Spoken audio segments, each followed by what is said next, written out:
Okay, तो आज का टॉपिक है हमारा ह्यूमन हेल्थ एंड डिजीजेस। तो human health and disease, again this is the revision series, one shot series है। इसमें मैं आपको ह्यूमन हेल्थ एंड डिजीज जो है एक ही शॉट में पूरा रिवाइज करवा दूंगा, ठीक है, बोल बोल के। वंस अगेन ये सीरीज उनके लिए है जिन्होंने चैप्टर पहले पढ़ रखा है और जिनको एंड मोमेंट पे सिर्फ रिवाइज करना है। रिवाइज करने का सिर्फ यही तरीका नहीं होता कि आप बुक खोलो और सब कुछ देखो या एंड मोमेंट पे मेन मेन पॉइंट्स रिवाइज करो। आप वीडियो देख जाओ, किसी भी तरीके से आप बस उन पॉइंट्स को मतलब बाय हार्ट कर लो, जिन जो पॉइंट्स इंपॉर्टेंट है, आने लायक है, ठीक है, क्योंकि बहुत सारे पॉइंट्स हमें ऑलरेडी याद होते हैं। तो इस वीडियो में मैं सारे पॉइंट कवर अप कर दूंगा, ठीक है। ओके, तो स्टार्ट करें। तो स्टार्ट करते हैं साइंटिस्ट के नेम से, that is M S Swaminathan. M S Swaminathan. तो क्या क्या बातें एम एस स्वामीनाथन के बारे में याद रखनी है वो मैं आपको बता देता हूँ कि इन्होंने अपनी एक्सपर्टीज जेनेटिक्स और प्लांट ब्रीडिंग में क्या की थी, डेवलप की थी। इन्होंने अपनी एक्सपर्टीज किसमें, जेनेटिक्स और प्लांट ब्रीडिंग में डेवलप की थी। उसके बाद इन्होंने डेवलप किए थे कुछ कंसेप्ट डेवलप किए थे। कौन कौन से, जैसे कि क्रॉप कैफेटेरिया। क्या क्रॉप कैफेटेरिया क्या होता है, मतलब ये अभी आपको नहीं जानना, ठीक है, बस वर्ड ध्यान रखो, इन्हीं से क्वेश्चन आएगा। Crop cafeteria, crop scheduling and genetically improving the yield and quality. इन्होंने कुछ टॉपिक्स पे, कुछ मुद्दों पे काम किया था, उनको डेवलप किया था, जैसे कि crop cafeteria, crop scheduling and genetically improving the yield and quality. इनके ऊपर काम किया था किसने, एम एस स्वामीनाथन ने। दोबारा से बोल देता हूं कि इन्होंने अपने मतलब डेवलप की थी अपने एक्सपर्टीज को जेनेटिक्स और प्लांट ब्रीडिंग में।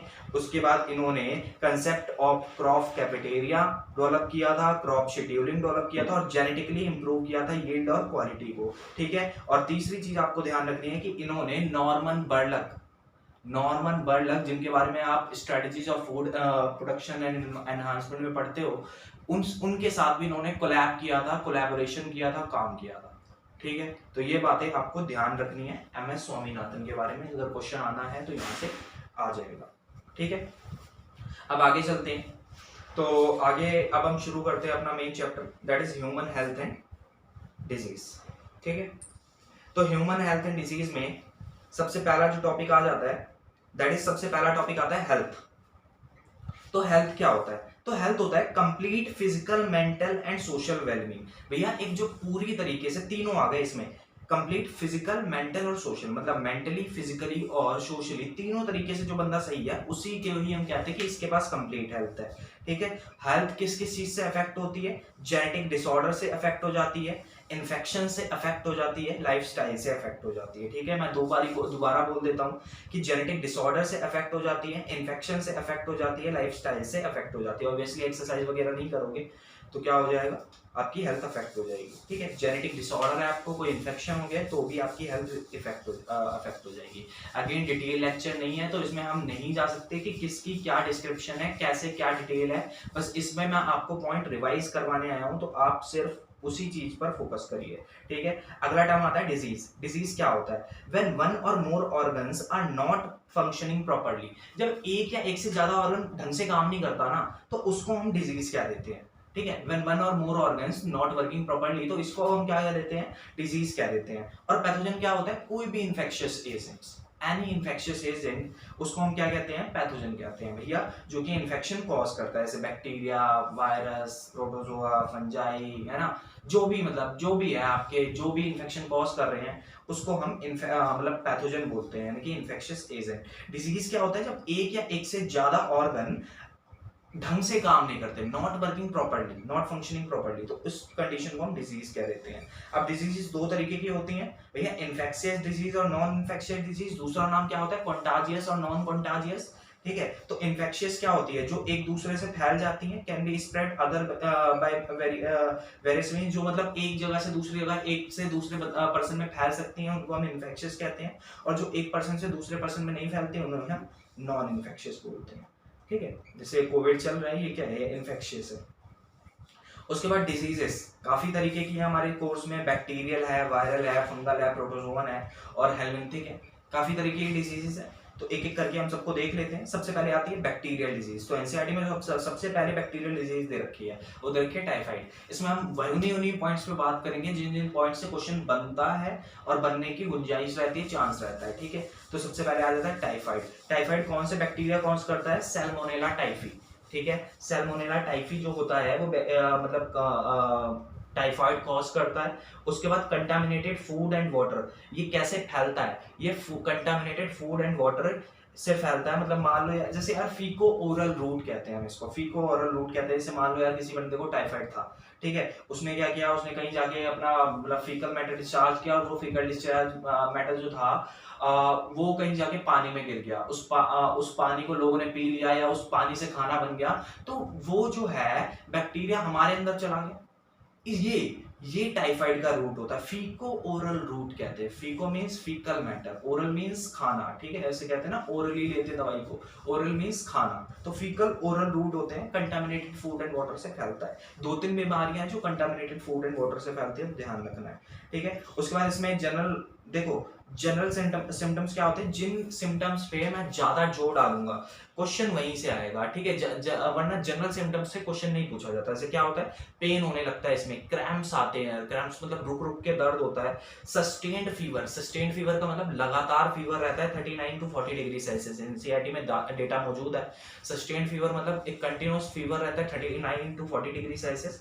और एक्सट्रीम केसेस में जब टाइफाइड ज्यादा बढ़ जाए तो इंटेस्टाइनल परफोरेशंस हो जाते हैं, यानी कि हमारे स्मॉल इंटेस्टाइन में छोटे छोटे छेद हो जाते हैं एक्सट्रीम कंडीशंस में, जब टाइफाइड एक्सट्रीम हो जाता है। उसके बाद इसका जो कंफर्मेटरी टेस्ट होता है वो कौन सा होता है? वो वाइडल टेस्ट होता है, वाइडल, ठीक है, विडाल भी कहते हैं कुछ लोग। और उसके बाद एक जो फेमस केस इसमें दे रखा है वो मैरी मैलन का दे रखा है, ठीक है। मैरी मैलन का एनसीईआरटी में दे रखा है कि वो उसे टाइफाइड बीमारी भी कहते हैं, कि वो भैया टाइफाइड की कैरियर थी और बहुत जनरेशन तक क्या करती गई थी, अपने खाना थी खाना कह रहा हूँ, कुक थी, तो कुक तो मतलब काफी जनरेशन तक वो क्या करती गई थी, वो टाइफाइड की कैरियर थी और टाइफाइड फैलाती गई थी। कौन?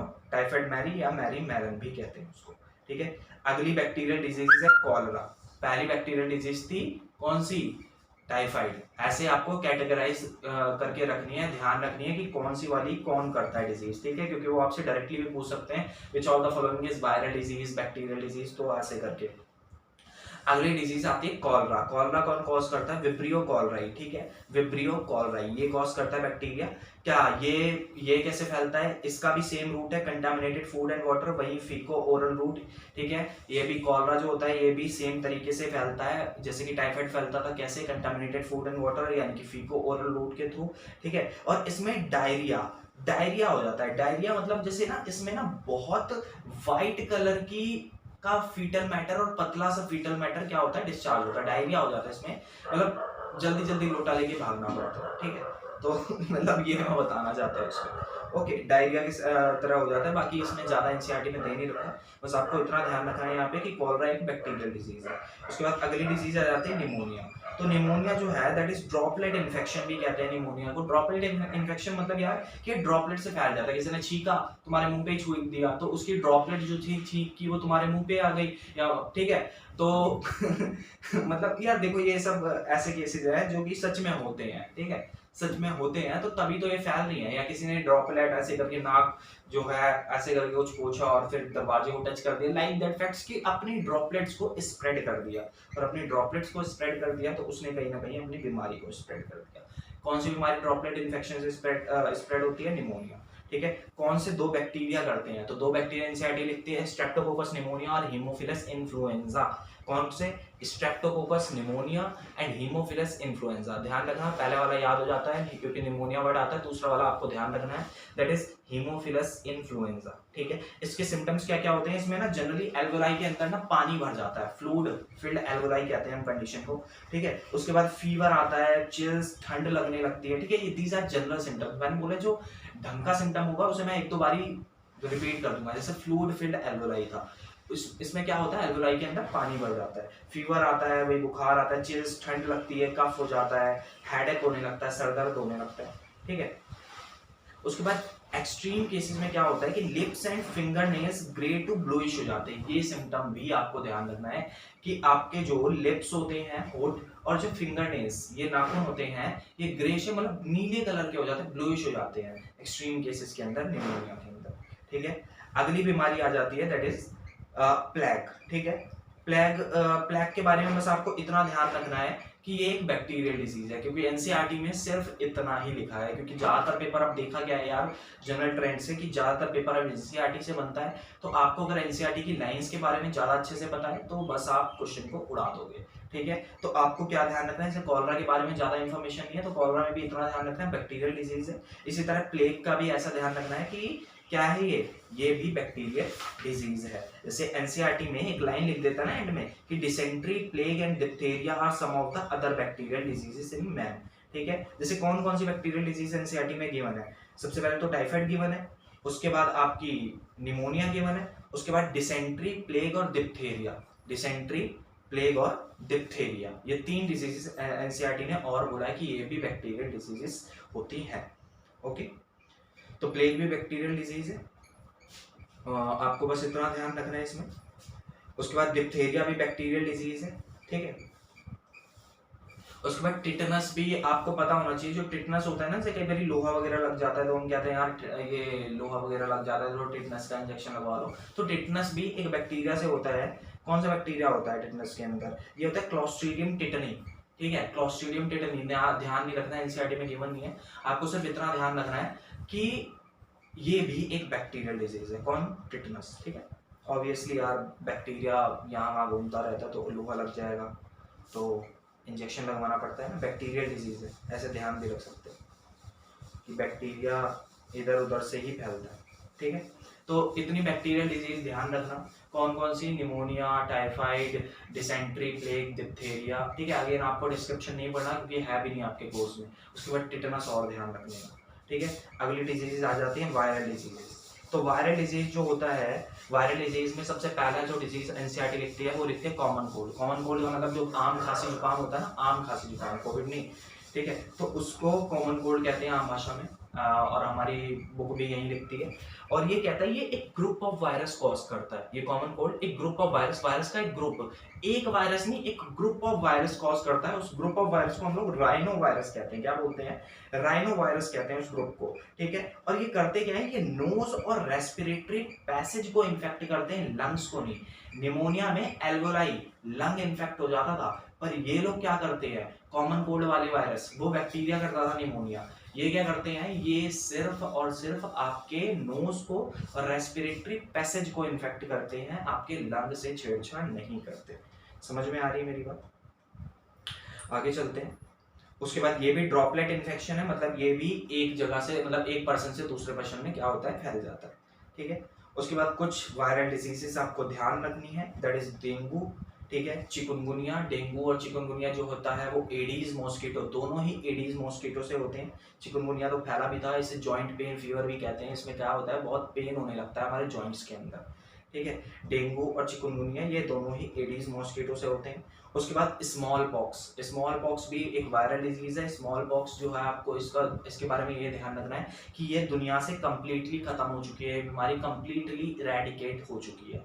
ठीक है, स्मॉल पॉक्स के बारे में ये बात ध्यान रखना है। बाकी चिकन पॉक्स हम लोग कहते हैं ना, माता आ गई है, तो उस बीमारी को हम लोग चिकन पॉक्स कहते हैं, ये भी एक वायरल डिजीज है। उसके बाद चिकन पॉक्स, मीजल्स, रेबीज आपने सुना होगा। ठीक है, ये एनसीईआरटी में कम गिवन है पर पूछ ली जाती हैं। ठीक है, इसलिए मैं एक एक बारी बता रहा हूँ। रेबीज आपको जो है कुत्ते वगैरह कोई जानवर काट लेता है तो उसकी वजह से रेबीज हो जाती है। उसके बाद हेपेटाइटिस बी सेक्सुअल डिसऑर्डर है। आप लोग जानते हो कि हेपेटाइटिस बी और एड्स का क्योर कंप्लीटली नहीं किया जा सकता, ये हमने कहा, मतलब ये बात हम रिप्रोडक्टिव हेल्थ के अंदर पढ़ते हैं, बताऊंगा दोबारा। तो आपको कौन कौन सी बीमारी ध्यान रखनी है, सबसे पहले तो कॉमन कोल्ड ध्यान रखना है, फिर डेंगू ध्यान रखना है, चिकनगुनिया ध्यान रखना है, स्मॉल पॉक्स ध्यान रखना है। ठीक है, डेंगू और चिकनगुनिया के बारे में क्या ध्यान रखना है, एडिस मॉस्किटो से होता है। स्मॉल पॉक्स के बारे में क्या ध्यान रखना है कि कंप्लीटली इरेडिकेट, दुनिया से खत्म हो चुका है। चिकन पॉक्स क्या है, चिकन पॉक्स भी वायरल डिजीज है। उसके बाद रेबीज भी वायरल डिजीज है। ठीक है, उसके बाद पोलियो भी वायरल डिजीज है, और आखिरी में हेपेटाइटिस बी भी वायरल डिजीज है। This all are viral diseases. आपको जस्ट नाम पता होना चाहिए। वो पूछता है which of the following is viral disease, bacterial disease, तो एलिमिनेट करके भी कर सकते हो, आपको सिर्फ नाम पता होना चाहिए। इनके बारे में डिस्क्रिप्शन आपको नहीं पढ़ना, ये सिर्फ शॉर्ट रिवीजन कोर्स है, ठीक है। यहाँ पर पढ़ाएंगे भी नहीं और आपको पढ़ना भी नहीं है, जितना बता रहा हूँ उतना पढ़ के जाओ, उसी में बेड़ा पार हो जाएगा। उसके बाद हेलमिंथिक डिसीजेस आ जाती हैं जो हेलमिंथीज से फैलती हैं, ठीक है ना। हम लास्ट ईयर पढ़े थे ना एनिमल किंगडम में, मतलब 11th में पढ़ते हैं ना, प्लेटी हेलमिंथीज, एस्के हेलमिंथीज। तो जो हेलमिंथीज से डिजीज होती हैं उनको हेलमिंथिक डिसऑर्डर्स कहते हैं, हेलमिंथिक डिजीज कहते हैं। तो सबसे पहले जो हेलमिंथीज डिजीज पढ़नी है वो आती है एस्कैरिस। कौन सी आती है? एस्कैरिस। तो एस्कैरियासिस, सॉरी, बीमारी का नाम है एस्कैरियासिस। एस्कैरियासिस जो होती है वो एस्कैरिस से फैलती है। एस्कैरिस को हम लोग common round warm, simply round warm भी कहते हैं, ठीक है। एस्कैरिस क्योंकि राउंड का क्रॉस सेक्शन होता है, आप लोग जानते हो एनिमल किंगडम से, ठीक है। एस्कैरियासिस कौन कॉज करता है? एस्कैरिस, जैसे कॉमनली राउंड वॉर्म भी कहते हैं, ठीक है। और इसका होस्ट सिर्फ एक होता है, एस्कैरिस का होस्ट सिर्फ एक होता है, ह्यूमन होता है सिर्फ, मतलब सिर्फ ये ह्यूमन की बॉडी में रहता है और इसका दूसरा कोई होस्ट नहीं होता, ठीक है। और कैसे स्प्रेड होता है? तो ये फूड एंड वाटर से, ठीक है, फूड एंड वाटर से क्या होता है? स्प्रेड होता है। अगेन फूड एंड वाटर से टाइफाइड भी स्प्रेड होता था और फूड एंड वाटर से कॉलरा भी स्प्रेड होता था, ठीक है। कॉलरा नहीं भी ध्यान रखोगे तो भी चलेगा, टाइफाइड ध्यान रखना। एस्कैरियासिस भी फूड एंड वाटर से क्या होता है? स्प्रेड होता है, ठीक है। कैसे? मतलब इसके जो एग्स होते हैं ना एस्कैरिस के, वो ना कंटामिनेटेड फूड एंड वाटर में मतलब चले जाते हैं। जैसे मान लो यार क्या होता है इसमें कि मान लो एक पर्सन है, उसको एस्कैरियासिस था, तो वो गया फीकल मैटर डिस्चार्ज करने, लोटा लेके गया खेत के अंदर और बैठ गया, ठीक है। और बाद में वो जो है उसका फीकल मैटर किसी पानी वाली में मिल गया और उस पानी में क्या थे, उस मतलब उस फीकल मैटर में उस एस्कैरिस के एग थे और वो फिर पानी वाली में जाकर के मिल गया और फिर उसके बाद है ना वो एग्स किसी दूसरे पर्सन की बॉडी में चले गए और एस्कैरियासिस फिर उससे भी कॉज हो गया। मतलब कंटामिनेटेड फूड एंड वाटर के थ्रू ही क्या होता है? ये फैलता है, ठीक है। और कहाँ रहता है ये एस्कैरिस? इस बीमारी में इंटेस्टाइन के अंदर रहता है, स्मॉल इंटेस्टाइन के अंदर, ठीक है। और क्या करता क्या ये? इंटरनल ब्लीडिंग, अंदर से छेदता रहता है ना हमको, तो इंटरनल ब्लीडिंग होने लगती है। और क्या होता है? इंटेस्टाइन का पैसेज भी ब्लॉक कर देता है, खा खा के मोटा होता जाता है और इंटेस्टाइन का मतलब पैसेज भी क्या कर देता है? ब्लॉक कर देता है, ठीक है। उसके बाद जो अगली हेलमिंथिक डिसऑर्डर हमें पढ़नी है दैट इज फिलारियासिस, जिसको हम एलिफेंटियासिस भी कहते हैं। क्या कहते हैं? एलिफेंटियासिस या फिलारियासिस भी कहते हैं अगली बीमारी को। तो क्या होता है इसमें? अच्छा, ये किससे होता है? पहले तो फिलारियासिस या एलिफेंटियासिस, हाथी पैर बीमारी भी कहते हैं, जैसे हाथी जैसा पैर हो जाता है, ठीक है, इसलिए एलिफेंटियासिस। किससे होती है? तो वुचरेरिया बैनक्रॉफ्टाई और वुचरेरिया मलाई, ठीक है। वुचरेरिया बैनक्रॉफ्टाई एंड वुचरेरिया मलाई, ये दो बातें आपको ध्यान रखनी है। ये फिलेरियल वॉर्म होते हैं, इसीलिए इसको फिलारियासिस कहा जाता है। These are filarial worms, okay. इसमें क्या होता है? हाँ, inflammation of organs in lower parts of the body due to blockage of lymph vessel. ये जो आपका ये वुचरेरिया होता है, ये लिम्फ वेसल में जाके रहने लगता है, तो लिम्फ वेसल क्या हो जाती है? ब्लॉक हो जाती है। इसकी वजह से ये जिस ऑर्गन में रह रहा होता है वो सूज जाता है, इन्फ्लामेट कर जाता है और बड़ा हो जाता है साइज में। जनरली लोअर लिम्ब में जाकर के रहते हैं, लोअर लिम्ब में, ठीक है। एनसीईआरटी में डायग्राम भी गिवन है। क्या होता है इसमें? एक बार दोबारा पढ़ देता हूँ। Inflammation of organs in lower part of body, lower part में, due to blockage of lymph vessels, due to blockage of lymph vessels, ठीक है। अगली डिजीज है फंगल डिजीज। तो फंगल डिजीज कौन कौन सी है हमारे को? मतलब फंगल डिजीज तो एक ही है जो हमको ध्यान रखनी है, that is ring worm. Ring worm को हम भाषा में हम लोग दाद कहते हैं, दाद ऐड आता है ना, दाद खाज खुजली, तो दाद खाज खुजली, तो दाद जो होता है ना, दाद को हम लोग अंग्रेजी में रिंग वॉर्म कहते हैं, ठीक है। तो रिंग वॉर्म जो होता है कौन कौन सी फंगस की जीनस करती है, ठीक है। फंगल डिजीज है रिंग वॉर्म। कौन कौन सी फंगस की डिजीज मतलब फंजाई की जीनस करती हैं? तो 3 जीनस एनसीईआरटी में दे रखी है, microsporum, trichophyton, epidermophyton. You have to remember, you have to learn this chapter, ठीक है। माइक्रोस्पोरम, ट्राइकोफाइटन और एपिडर्मोफाइटन, ये 3 जीनस की फंजाई जो है आपको फंगल डिजीज कॉज करती है, माइक्रोस्पोरम, ट्राइकोफाइटन और एपिडर्मोफाइटन। और इसमें क्या होता है? ओनली स्केली, ठीक है, dry skin in moist areas, मतलब जनरली ये मॉइस्ट एरियाज में ग्रो करती है। जैसे कि मैं आपको 1 मिनट रुको बताता हूँ। ठीक है। इसमें क्या होता है कि appearance of dry scaly lesions on various parts of the body.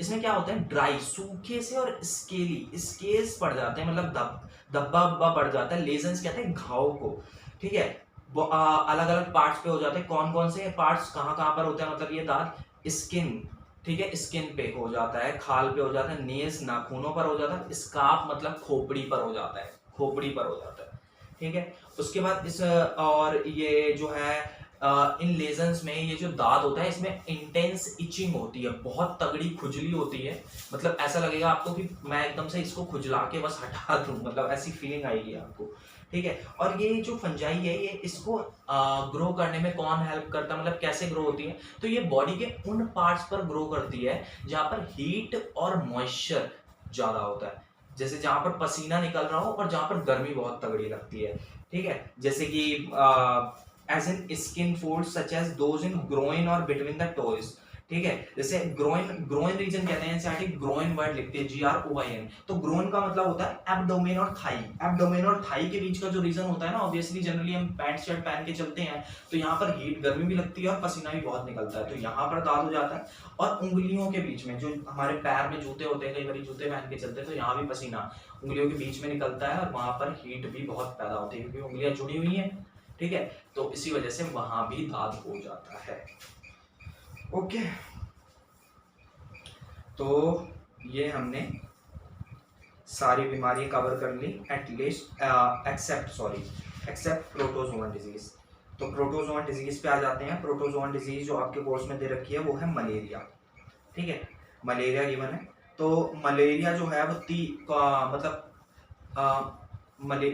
Malaria जो है वो कौन से प्रोटोजोन कॉज करते हैं, तो प्लाज्मोडियम कॉज करते हैं। प्लाज्मोडियम, कौन कौन से प्लाज्मोडियम, 3 तरह के प्लाज्मोडियम कॉज करते हैं मलेरिया को, प्लाज्मोडियम वाइवेक्स, प्लाज्मोडियम मलेरिया और प्लाज्मोडियम फैल्सीपैरम।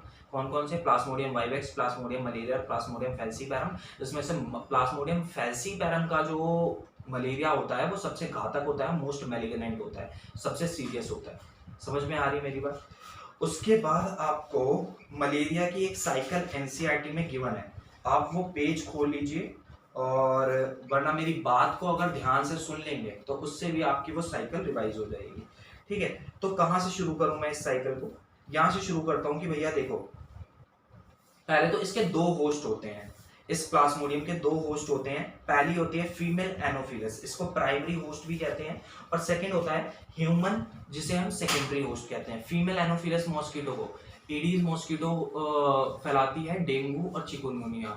फीमेल एनोफिलस फैलाती है आपके मलेरिया को। तो फीमेल एनोफिलस जो है प्राइमरी होस्ट है और ह्यूमन सेकेंडरी होस्ट है। प्राइमरी सेकेंडरी किस बेसिस पे किया है, सेक्सुअल रिप्रोडक्शन के बेसिस पे, क्योंकि सेक्सुअल रिप्रोडक्शन फीमेल एनोफिलस के अंदर होता है इसलिए उसे प्राइमरी होस्ट कहा है और ह्यूमन को सेकेंडरी होस्ट कहा है। तो देखो क्या होता है कि जैसे ही कोई भी मच्छर काटती है तो वो काटने के साथ ही हमारे ब्लड में प्लाज्मोडियम की एक इन्फेक्शियस फॉर्म होती है। ध्यान से सुनो, प्लाज्मोडियम की एक इन्फेक्शियस फॉर्म होती है, इसको हम स्पोरोजोइड कहते हैं। क्या कहते हैं, स्पोरोजोइड। वो क्या कर देती है, इन्फेक्ट कर देती है, मतलब वो डाल देती है। जैसे मच्छर ने काटा मान लो, ठीक है, मच्छर ने काटा और काटने के साथ अब मान लो फीमेल एनोफिलस है और उस फीमेल एनोफिलस के पास वो प्लाज्मोडियम है, वो इन्फेक्शियस फॉर्म है, वो स्पोरोजोइड है। तो वो अब जब काटेगी किसी भी पर्सन को तो क्या होगा कि वो उन स्पोरोजोइड्स को इसके अंदर, हमारे ब्लड के अंदर ट्रांसफर कर देगी, ठीक है। उसके बाद वो जो स्पोरोजोइड्स हैं, इन्फेक्शियस फॉर्म है, वो ह्यूमन लिवर के अंदर जाएंगे, लिवर सेल्स के अंदर जाएंगे, वहां पर एसेक्सुअल रिप्रोडक्शन करते हैं। ह्यूमन के अंदर एसेक्सुअल रिप्रोडक्शन होता है इसीलिए सेकेंडरी होस्ट बोला, ठीक है। एसेक्सुअल रिप्रोडक्शन करेंगे ह्यूमन के अंदर और ह्यूमन आरबीसी के अंदर जाएंगे फिर वहां से, और ह्यूमन आरबीसी के अंदर भी एसेक्सुअल रिप्रोडक्शन करेंगे। और जब ह्यूमन आरबीसी से निकलेंगे तो ह्यूमन आरबीसी को क्या कर देंगे, बस्ट कर देंगे। देखो लिवर से निकलते हैं तो उसके सेल्स को बस्ट करते हैं, ये इंपॉर्टेंट नहीं है, यहाँ जानना जरूरी है भी नहीं और एनसीईआरटी ने लिखा भी नहीं, पर ये जानना जरूरी है कि आरबीसी से जब निकलते हैं सेक्सुअल रिप्रोडक्शन करके ये स्पोरोजोइड्स, तब भैया उनको क्या कर देते हैं, बस्ट कर देते हैं। और बस्टिंग ऑफ आरबीसी या रप्चर ऑफ आरबीसी से जुड़ा हुआ एक केमिकल होता है, दैट इज हीमोजोइन। कौन सा केमिकल होता है? हीमोजोइन एक केमिकल होता है जो कि चिल्स और फीवर यानी कि ठंड लगना और बुखार कॉज करता है, ठंड लगना और बुखार कॉज करता है। हीमोजोइन रिलीज होता है, वहीं लगातार ठंड लगना और बुखार का कारण होता है मलेरिया के अंदर। मलेरिया में 10 रजाई उड़ा दो तब भी क्या होती है, तब भी ठंड लगती रहती है, क्योंकि वो ठंड एक्चुअली अंदर से निकल रही है। ऐसा मलेरिया फीवर होता है, ठीक है। उसके बाद क्या होता है कि ये आखिरी में आकर के गैमेटोसाइट्स प्रोड्यूस करते हैं, ठीक है। गैमेटोसाइट्स प्रोड्यूस करते हैं आरबीसी के अंदर, गैमेटोसाइट्स ही प्रोड्यूस करते हैं आरबीसी के अंदर। आरबीसी के अंदर सेक्सुअल रिप्रोडक्शन प्रोड्यूस करते रहते हैं और गैमेटोसाइट्स प्रोड्यूस करते रहते हैं। गैमेटोसाइट्स मतलब जो गैमीट बनाएंगे, गैमेटोसाइट्स प्रोड्यूस करते हैं आरबीसी के अंदर, ठीक है। और उसके बाद ये जो गैमेटोसाइट्स हैं, मान लो किसी फीमेल एनोफिलस मॉस्किटो ने जिसके पास अभी तक इन्फेक्शियस फॉर्म नहीं थी, वो जब दोबारा उसी मलेरिया वाले बंदे को काटती है तो ये जो गैमेटोसाइट्स हैं ये उस फीमेल एनोफिलस के अंदर चले जाते हैं। ध्यान से सुनो, उसके पास अभी नहीं था पर जब उसने काट लिया उस मलेरिया वाले पेशेंट को तब वो गैमेटोसाइट उसके अंदर चला गया। तो सर क्या हर फीमेल एनोफिलस मलेरियल पैरासाइट को फैलाती है? नहीं, जरूरी नहीं है, ऐसा कुछ जरूरी नहीं है। तो वो गैमेटोसाइट उसके अंदर चले जाते हैं, किसके अंदर? फीमेल एनोफिलस मॉस्किटो के अंदर। और वो गैमेटोसाइट्स क्या करते हैं, उसके गट में चले जाते हैं, गट में जाकर के गैमीट्स बनाते हैं। उस फीमेल एनोफिलस के गट में जाकर के क्या करते हैं, गैमीट बनाते हैं। मैंने ह्यूमन का पूरा बता दिया, ह्यूमन के अंदर एसेक्सुअल रिप्रोडक्शन होती है, रप्चर ऑफ आरबीसी होता है, हीमोजोइन रिलीज होता है, उसी की वजह से चिल और फीवर आता है। उसके बाद क्या होता है, गैमेटोसाइट बनते हैं आरबीसी के अंदर, और ये गैमेटोसाइट जो होते हैं जब फीमेल एनोफिलस मलेरिया के पेशेंट को काटती है तो उसके अंदर चले जाते हैं और उसकी गट में जाके ये गैमीट्स प्रोड्यूस करते हैं। गैमेटोसाइट्स गट में जाके गैमीट्स प्रोड्यूस करते हैं, किसके? फीमेल एनोफिलस के। और वहां पर मतलब गट के ही अंदर उन गैमीट्स का फर्टिलाइजेशन होता है और उसके बाद ये क्या होते हैं, ये डेवलप होते हैं और स्पोरोजोइड्स बनाते हैं और स्पोरोजोइड्स मूव कर जाते हैं उसके गट से, स्पोरोजोइड्स मूव कर जाते हैं सलाइवरी ग्लैंड्स के अंदर, किसके? फीमेल एनोफिलस के। और फीमेल एनोफिलस फिर किसी बंदे को काटती है तो वो स्पोरोजोइड उस बंदे के ब्लड में फिर से ट्रांसफर हो जाते हैं। तो ये मलेरिया साइकिल है, इसे आप ध्यान रखोगे, ठीक है। जितना मैंने बताया उतना बहुत है, ओके। अगली बीमारी हमको पढ़नी है जो प्रोटोजोन है, दैट इज अमीबिक, ठीक है। अमीबियासिस पढ़नी है अगली प्रोटोजोन बीमारी हमको, यस। अमीबियासिस। तो अमीबियासिस में क्या होता है, ये भी प्रोटोजोमा जोन बीमारी है, इसे अमीबिक डिसेंट्री भी कहते हैं, अमीबिक डिसेंट्री। और इसे कॉज कौन करता है, इसे कॉज कौन करता है, इसे Entamoeba histolytica, Entamoeba histolytica cause करता है, ठीक है, एंटअमीबा हिस्टोलिटिका।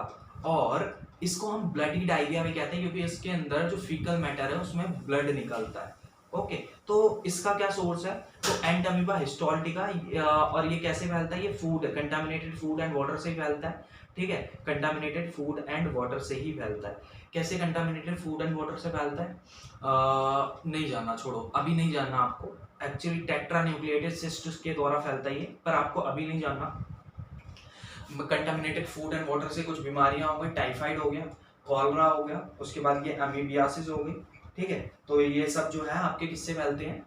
और एस्कैरियासिस भी था जो वो इसी से फैलता था, कंटामिनेटेड फूड एंड वाटर से, ठीक है। और ये अमीबियासिस भी कंटामिनेटेड फूड एंड वाटर से ही फैलता है, ठीक है। और इसका मैकेनिकल कैरियर कौन है, मैकेनिकल कैरियर, ठीक है। ये इसका मैकेनिकल कैरियर है हाउस फ्लाई। मतलब क्या होता है कि फीकल मैटर पे हाउस फ्लाई जो होती है ना, मक्खी, मस्का डोमेस्टिका, उसको मतलब उड़ा के ले जाती है इसकी टेट्रान्यूक्लिएटेड सिस्ट को।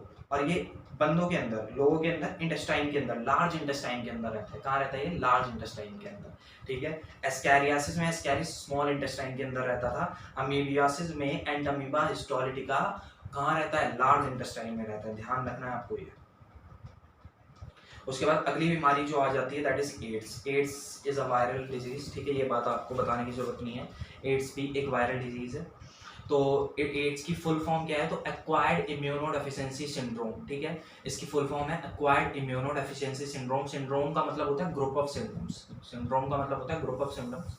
इसमें क्या होता है, एक्वायर्ड, एक्वायर किया दुनिया के अंदर आके लिए, इम्यूनो डेफिशिएंसी मतलब इम्यून सिस्टम की डेफिशिएंसी हो जाती है, और उसके तहत इसमें बहुत सारे सिम्टम्स आते हैं, इसलिए सिंड्रोम बोला है, ठीक है। और ये कौन कॉज करता है? इसे HIV वायरस कॉज करता है। HIV वायरस मतलब human immuno deficiency virus, human immuno deficiency virus HIV virus cause करता है। फर्स्ट टाइम रिपोर्ट की गई थी 1981 के अंदर एड्स, और इसने लगभग 25 मिलियन से ज़्यादा लोगों की अब तक जान ले ली है दुनिया भर में, 25 मिलियन से ज़्यादा लोगों की, ठीक है। उसके बाद ट्रांसमिशन ऑफ HIV आप बहुत बारी पढ़ चुके हो, सेक्सुअल कंटैक्ट से फैलता है, किसी इन्फेक्टेड पर्सन के साथ अगर सेक्सुअल कंटैक्ट हो जाए। उसके बाद कंटामिनेटेड ब्लड और ब्लड प्रोडक्ट से फैलता है, कि अगर कंटामिनेटेड ब्लड है, ब्लड के अंदर था और अगर आपने वैसे ही ट्रांसफ्यूज कर दिया, ब्लड को चढ़ा दिया, तो उससे फैल जाएगा। उसके बाद इन्फेक्टेड निडल से फैलता है, जो ड्रग एडिक्ट्स होते हैं, जो मतलब ड्रग्स करते हैं, और वो जो अगर किसी निडल से लेते हैं ड्रग्स और उसी निडल को अगर सेम पर्सन कोई दूसरा यूज़ कर लेता है, तो अगर एक बंदे को एड्स है तो वो दूसरे बंदे को भी फैल जाएगा।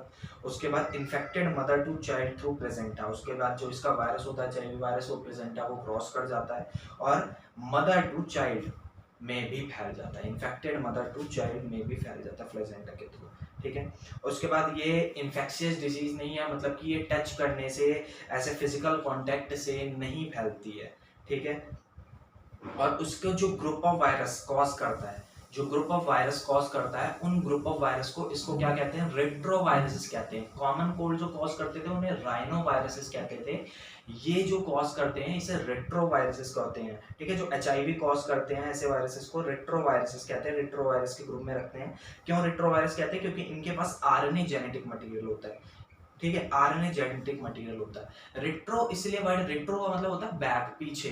रेट्रो का मतलब क्योंकि ना इनके अंदर RNA जेनेटिक मटेरियल होता है, तो ये जब अपना HIV जो होता है ना, अपना HIV वायरस होता है ना, जब RNA जेनेटिक मटेरियल अंदर डालता है किसी पर्सन के, तो वो RNA अंदर चला जाता है और अंदर जाके RNA से DNA बनाता है। वैसे नॉर्मल क्या होता है? DNA से RNA, RNA से प्रोटीन, ठीक है। DNA से RNA बनने को ट्रांसक्रिप्शन कहते हैं, RNA से प्रोटीन बनने को ट्रांसलेशन कहते हैं। तो DNA से RNA बनने को ट्रांसक्रिप्शन का है, यहाँ RNA डाला है और RNA से ये DNA बनाता है ह्यूमन सेल के अंदर, ठीक है, मैक्रोफेजेस के अंदर। तो इसीलिए ये ट्रांसक्रिप्शन का उल्टा है, इस प्रोसेस को रिवर्स ट्रांसक्रिप्शन कहते हैं। और इसमें एक एंजाइम यूज होता है रिवर्स ट्रांसक्रिप्टेज। कौन सा एंजाइम यूज होता है इसमें?